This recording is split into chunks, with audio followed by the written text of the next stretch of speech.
Ang Sand Lake ay maliit na village sa Michigan, USA.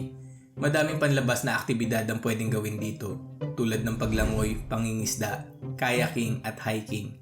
Kilala ito sa tahimik, maganda at pampamilyang kapaligiran. Subalit noong 2015, nagkaroon ng insidente dito na nagbigay ng takot sa komunidad, kung saan isang parot ang tumulong upang maaresto ang may sala.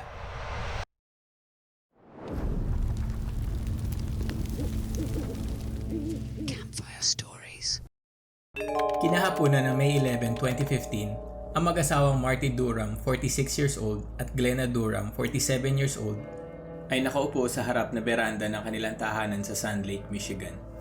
Nagkakilala ang dalawa noong teenager pa lamang sila. 16 years old si Marty, habang 17 years old naman si Glenna. Hindi mapaghiwalay ang dalawa noon kaya madaming kaibigan nila ang nagulat nang biglang magpakasal si Glenna sa iba. Napangasawa ni Glenna ang isang lalaking nagngangalang Bob Norman. Ilang taon ang makalipas, nakilala naman ni Marty si Christina Keller at taong 1991 nagpakasal ang dalawa. Nagkaroon sila ng 3 anak at kumuha din sila ng alagang parot na pinangalanan nilang Bud.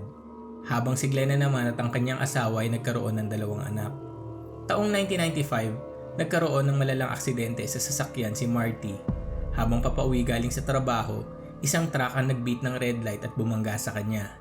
Dahil dito, naapektuhan ang kaliwang bahagi ng kanyang katawan at nagkaroon ng brain injury. Nagresulta ito ng pagkawala ng kanyang memorya. Hindi niya maalala ang kasal nila ni Christina at kapanganakan ng kanyang 3 anak. Ganun pa man, ginawa ni Christina ang lahat para alagaan siya. Subalit, habang tumatagal, nagkamalabuan ng dalawa at taong 2000, tuluyan silang naghiwalay. Lumipat si Marty sa bahay na tinitirahan nila ngayon kasama si Bud, ang alaga nilang parot, gamit ang perang nakuha niya mula sa aksidente.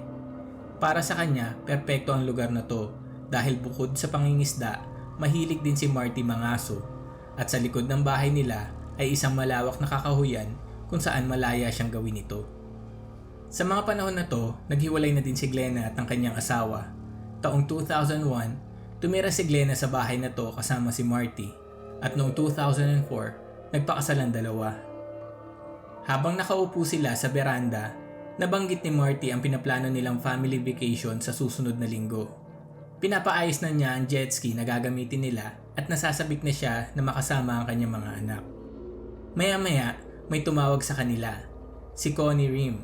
Si Connie at ang asawa niyan si Keith ay kapitbahay at malapit na kaibigan ng mga Durham. Araw-araw nag-uusap ang mga magkakaibigan. Ilang minuto ang lumipas, tumayo si Marty at kinuha ang pantabas ng damo. Lagi nagre-representa si Marty na tabasin ng damo nila Connie. At sa winter naman, tinatanggal niya ang yelo sa driveway nila. Ginagawa din ito ni Marty sa ibang kapitbahay. Dahil hindi siya nagtatrabaho, itinuturing niya itong isang ehersisyo at masaya siyang ginagawa ito para sa kanila. Kinagabihan, matapos kumain ni Glenna at Marty ng spaghetti at garlic bread, nagtungo ulit sila sa bahay ni Connie para makipagkwentuhan. Napansin ni Connie na medyo hindi maganda ang mood ni Glenna. Nang tanungin niya kung bakit, isinaad ni Glenna na nakatanggap siya ng tawag mula sa insurance na hindi na sila makakatanggap ng pera buwan-buwan. Mula noong 2010, nakakatanggap na sila ng $4,000 o mahigit 200,000 pesos buwan-buwan dahil sa kapansanan ni Marty. Hindi magandang balita ito dahil parehas silang hindi nagtatrabaho ni Marty at hindi pa din bayad ang bahay na tinitirahan nila ngayon. Bandang 9:30 ng gabi, umuwi na si Marty at Glenna. Pagdating sa bahay, umupo si Glenna sa may sala at inilabas ang cellphone. Habang si Marty naman ay siniguradong nakalak ang lahat ng pinto ng bahay habang sinusundan siya ng kanilang aso na si Shelby. Maingat si Marty, kahit sa araw at nasa bahay lang silang dalawa ni Glenna, palagi niya sinisigurado na nakalak ang lahat ng pintuan. Ang kadahilanan nito ay madami siyang baril sa bahay at mga gamit sa pangangaso.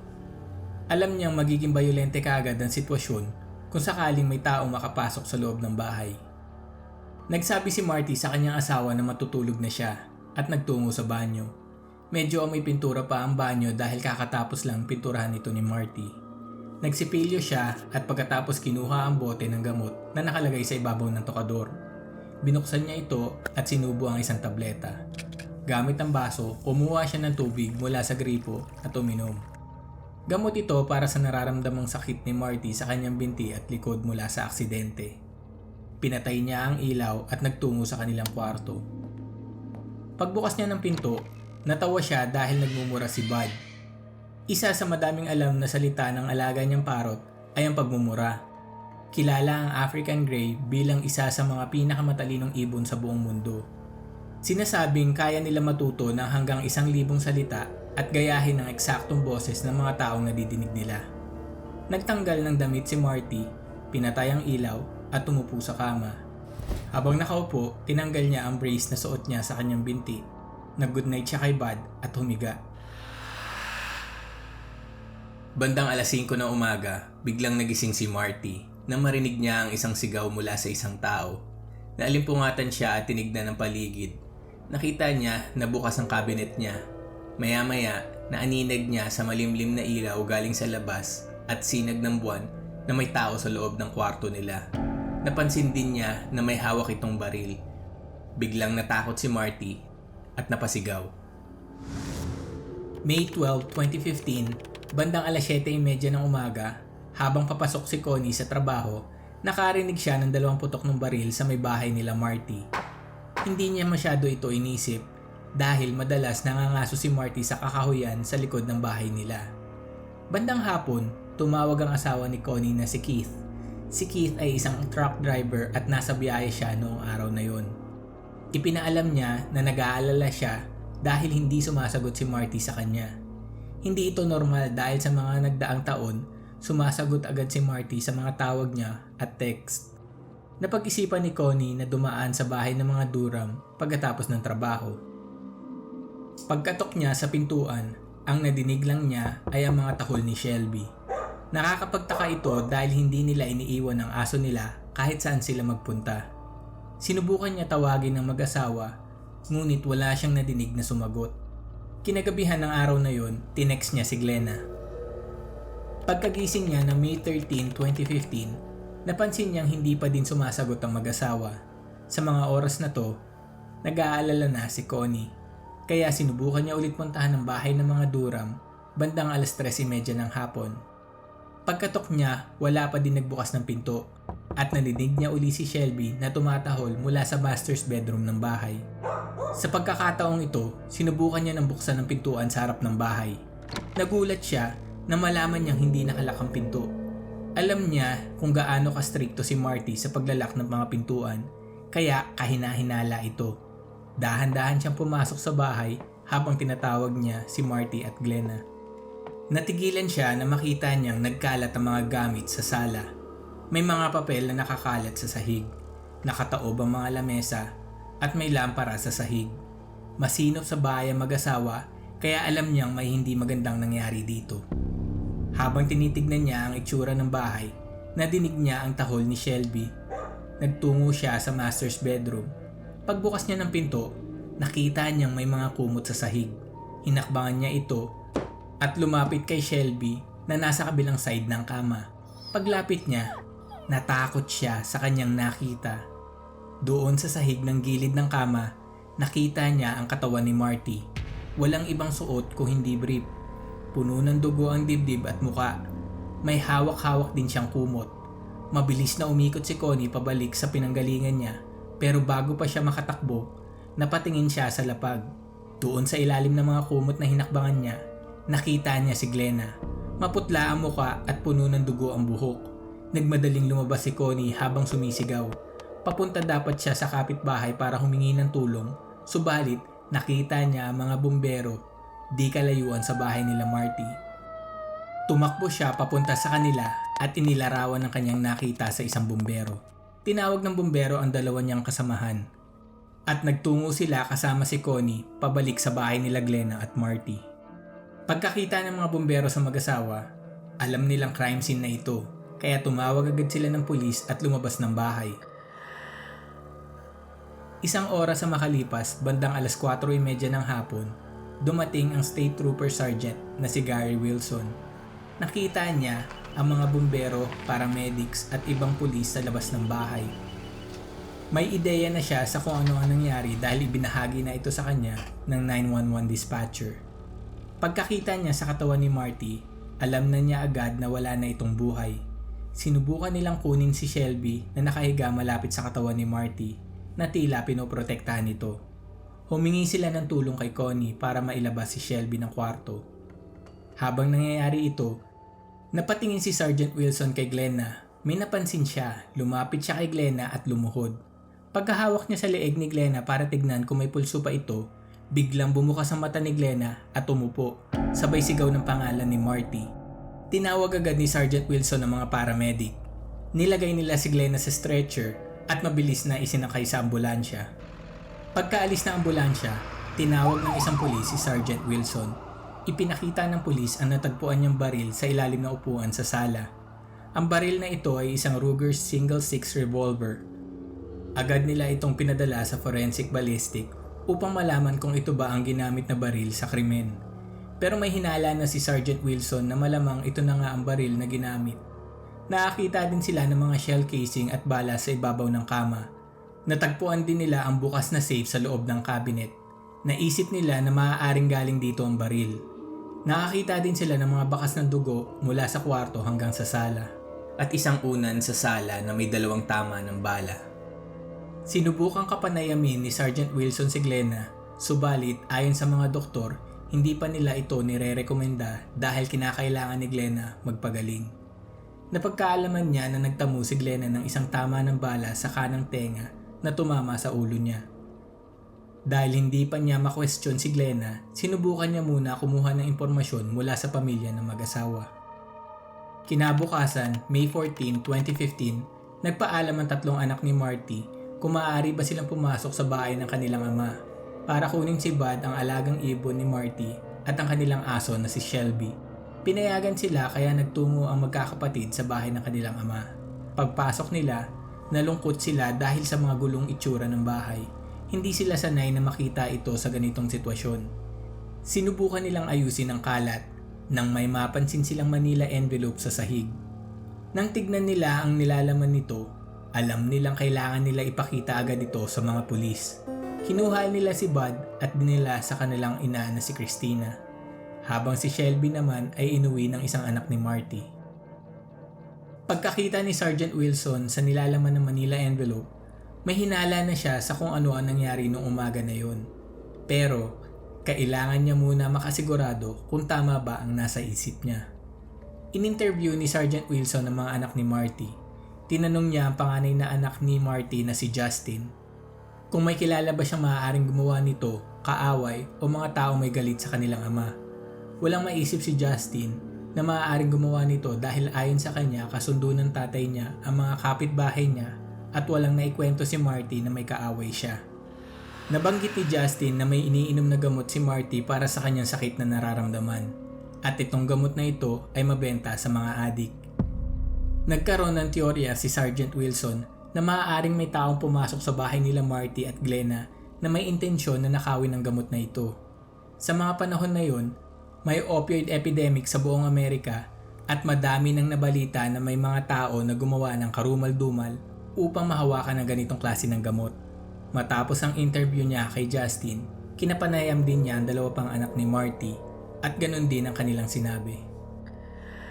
In-interview ng isang detective na nagngangalang Sergeant Scott Rios ang pamilya ni Glenna at ayon sa isa sa kanila, hindi lang baril ang itinatago ng mag-asawa sa safe, kundi may mga pera din.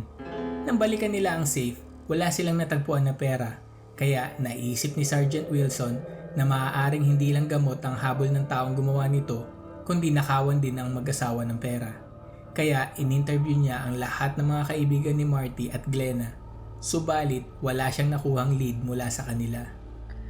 Nang lumabas ang resulta ng ballistic, nakumpirma ang hinala ni Sergeant Wilson na ito ang baril na ginamit sa pagpatay kay Marty at ang pagtangkang pagpatay kay Glenna.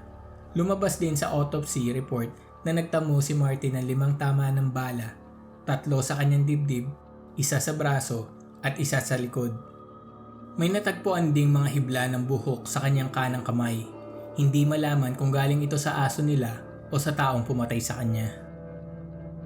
Makalipas ng isang linggo, nakatanggap ng tawag ang mga investigador mula sa isang babae na nagngangalang Fran Falan. Ayon sa kanya, may importanteng impormasyon siyang nalaman tungkol sa kaso. Kaya pinuntahan siya ni State Trooper Barry Wolf. Nang makarating siya sa bahay ni Fran, pinaupo siya nito sa likod na beranda ng bahay at nagsimulang magsalita. Ayon sa kanya, isa siyang manghuhula at lumabas sa reading niya na magiging importante ang kanang kamay ni Marty sa kaso at kinakailangan nilang tignan ang ilalim ng upuan sa sala. Hindi alam ng pulis ang isasagot niya pero ang impormasyon na ito ay hindi pa inilalabas sa publiko. Kamakailan lang na pagkaalaman nila na may mga hibla ng buhok si Marty sa kanang kamay niya at natagpuan nila ang baril sa ilalim ng upuan. Naisip niya na ang mga impormasyon na ito ay malalaman mo lang kung andun ka mismo sa umaga ng krimen. Kaya tinanong niya si Fran kung nasaan siya nung umaga ng krimen. Ayon kay Fran, ay kasama niya ang kanyang anak. Nagpasalamat si State Trooper Barry Wolf at umalis. Habang nasa sasakyan, tinawagan niya agad ang investigating team at ipinaalam ang kakaibang pag-uusap nila ni Fran. Kalaunan, nakumpirma nila na nagsasabi ng totoo si Fran na kasama niya ang kanyang anak sa umaga ng krimen. 3 linggo ang makalipas na makalabas ng ospital si Glenna. Subalit, hindi nila ito nakapanayam hanggang October ng 2015. At na makausap nila si Glenna, nawala ang kanilang pag-asa na magiging madali ang paglutas sa kaso. Ayon kay Glenna, dahil sa tama ng baril na natamo niya, nahihirapan siyang maalala ang nangyari nung umaga na yon, pati ang mga gabi bago mangyari ang krimen. Binanggit ni Sergeant Wilson kay Glenna ang mga ebidensya na nakita sa crime scene. Umaasang may maaalala ito, subalit natapos ang interview, walang naalala si Glenna. May teorya na ang mga pulis sa simula pa lang, pero kailangan nila makasigurado sa lahat. Kaya 1 taon ang makalipas, wala pa din nauhuli. At medyo nawawalan na ng pag-asa ang pamilya ni Marty sa mga pulis na malulutas nila ang kaso. Sa mga panahon na ito, isang reporter sa isang TV station ang nanonood sa isang video na kumakalat. Interesado siya sa pinapanood niya. Ang laman ng video ay ang alagang parot ni Marty na si Bud. Nagsasalita sa boses ng kanyang amo na si Marty at pagkatapos magsasalita siya sa ibang boses.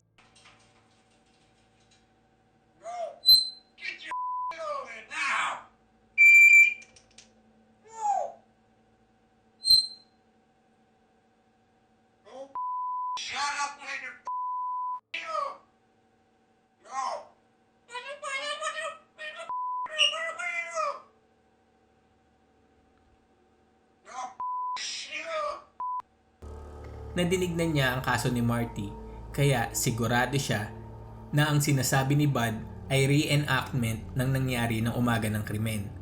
Naniniwala siya na yung isang boses na ginagaya ni Bud ay ang boses ng pumatay kay Marty. Kumalat ang video na ito at nakarating sa mas malaking TV station sa katabing lungsod na Grand Rapids. At di nagtagal, napanood ito sa buong mundo.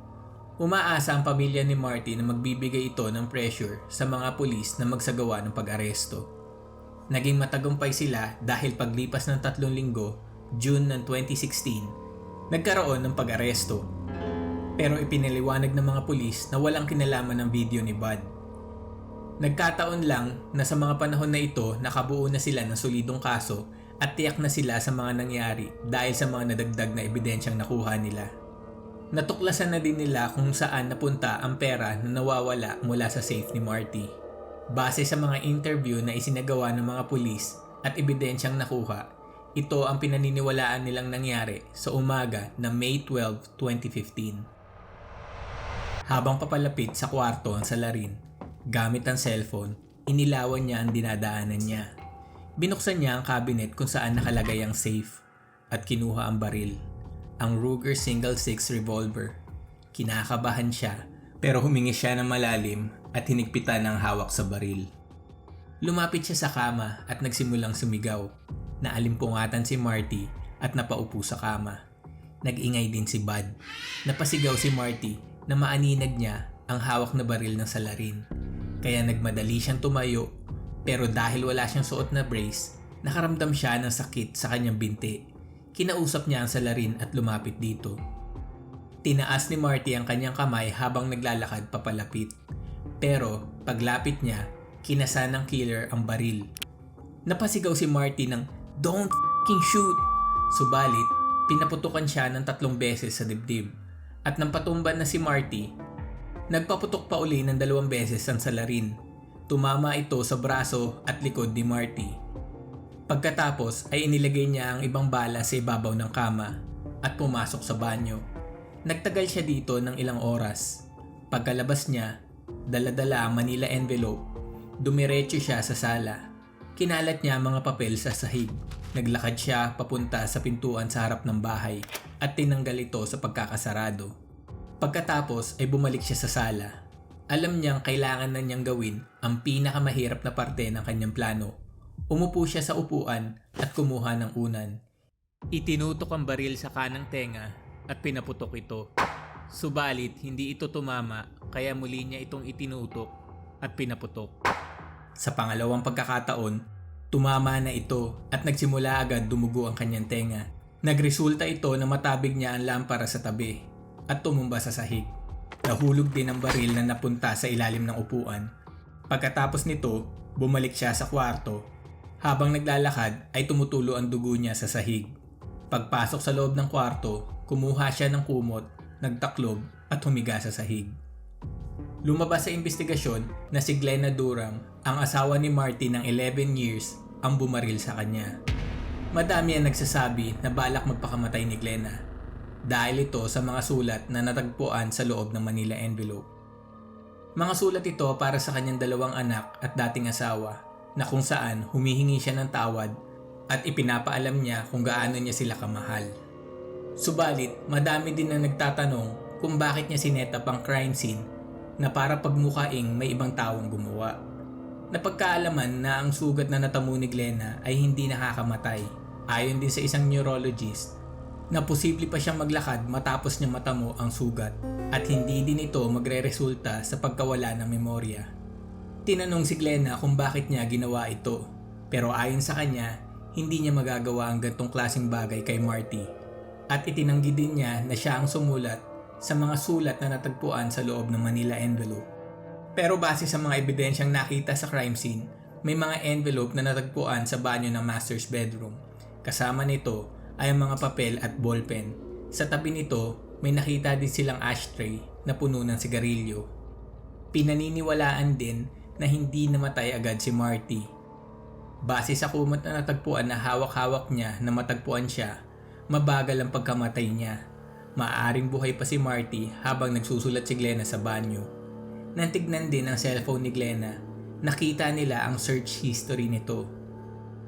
Lahat ng sinearch ni Glenna ay tungkol sa baril na natagpuan. 4:48 ng umaga, nag-send siya ng text sa nanay niya na sinasabing, "Love you, sorry."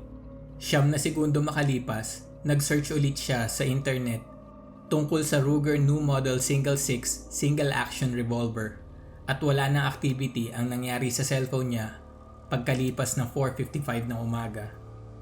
Natagpuan din ang DNA ni Glenna sa baril na ginamit sa krimen. Napagkaalaman ng mga investigador ang hilig ni Glenna sa pagsusugal. Sa taong 2010, nakawaldas siya ng $75,000 o mahigit 4 na milyong piso sa pagsusugal. Taong 2014, tumigil siya sa pagbayad sa mortgage ng bahay at sa monthly ng kanilang kotse. Noong April 28, 2015, ilang linggo bago mangyari ang krimen, nakatanggap sila ng sulat na mareremata na ang bahay nila. Walang alam si Marty dito dahil hinayaan niya si Glenna humawak ng pera nila. Si Glenna ang nag-aasikaso ng mga bayarin at pera na nakukuha nila. Hindi ipinaalam ni Glenna kay Marty na wala na silang pera. Natuklasan ng mga pulis na meron na lang silang $300 sa loob ng bangko. Natuklasan din ng mga pulis na kinuha ng mga anak ni Marty ang pera sa loob ng safe kaya hindi nila ito nakita nung bumalik sila. Ginamit ito ng magkakapatid sa mga bayarin ng tatay nila. Dahil may nakasulat sa envelope kung saan nakalagay ang pera kung para saan ito gagamitin. Sa huli, hinatulan si Glenna ng habang buhay na pagkakabilanggo na walang posibilidad ng parol.